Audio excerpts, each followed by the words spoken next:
Hey, puppy people, Jude the Puppy Nanny here. Today we're going to talk about the greeting sit. Now, it's a sit stay by the door, but I have chosen to make it a separate training because I have heard so many stories about the chaos that ensues when people come to your door. So, it's, as I say, sit is easy. Stay requires a little more, but sit stay by the door requires lots of practice. And you can see that we've used a hallway here um, with a mat as the target area, and there's the door. So you're going to use some treats to lure the puppy to the mat. Throw some treats on the mat and the pup will go to the mat. And when she gets there, then you can ask her to sit and to stay. And do this frequently, just as you're passing by on your way here and there and she's with you. And certainly there will be no distractions at this time. All you want to do is just to get her accustomed to sitting and staying on the mat. As she gets better at it, you can, of course, add a little bit of time to how long you ask her to stay. And you can move yourself also so that you're between the mat and the door, because obviously that's where you're going to be when the ultimate distraction shows up, and that will be people. So here's how it goes. You ask for the sit stay when your pup is on the mat. Stay very focused on your puppy.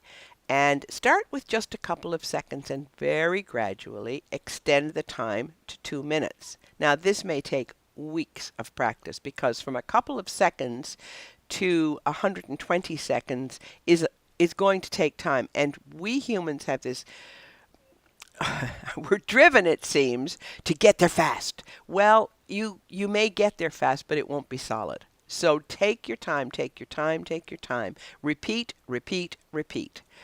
And if you have your puppy in a sit stay on her mat by the door and she starts to get up, you just go, And while she's in that stay, it's very, very cool if you continue to speak softly to her and remind her to stay. What a good stay. Whoa, what a good stay. That's right, just stay.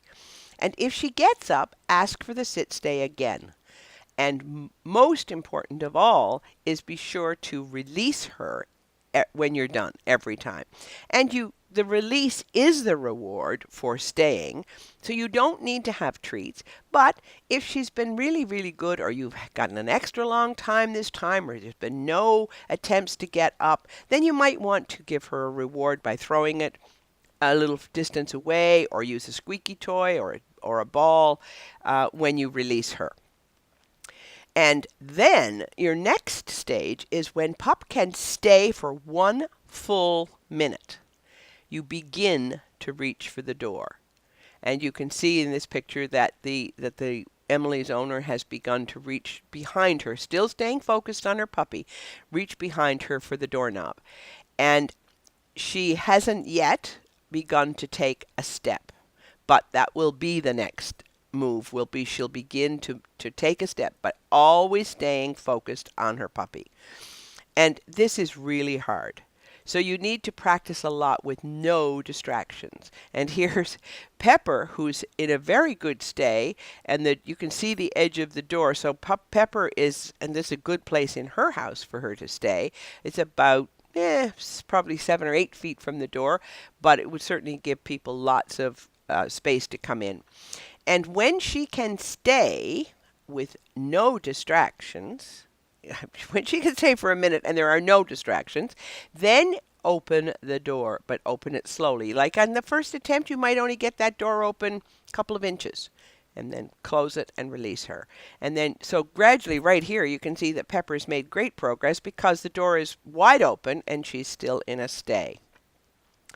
And once you've got your pup who's able to sit in a sit stay 5, 6, 7 feet from the door and can hold that stay for a minute, now you can add some distractions in the distance.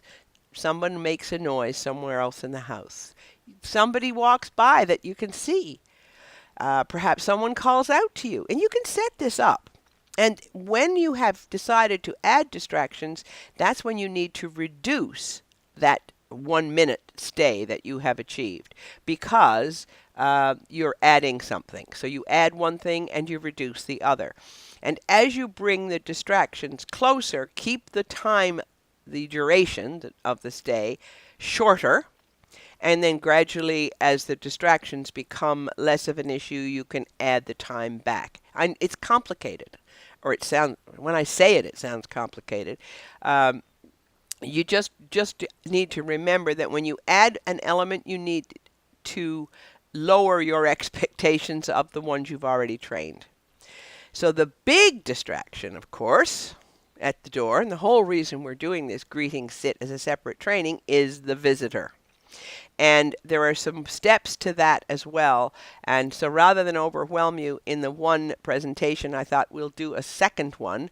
And so in the next presentation, we'll add a visitor. In the meantime, if you have a new puppy and you would like some online training, which means you would have my guidance and support and training, you can buy it right here. It's online. You get weekly training snippets come to your mailbox, your email box, that is. And the program is $67 for 6 weeks of really, really great, basic, doable training. In the meantime, this is my parting line always, always, because you want to make sure that you and your puppy will have fun, not just when he's a small, cute, furry, sweet-smelling bundle, but when he's an old man and you've had a whole lifetime together. So start now and always have fun. That's it for this time. Woof!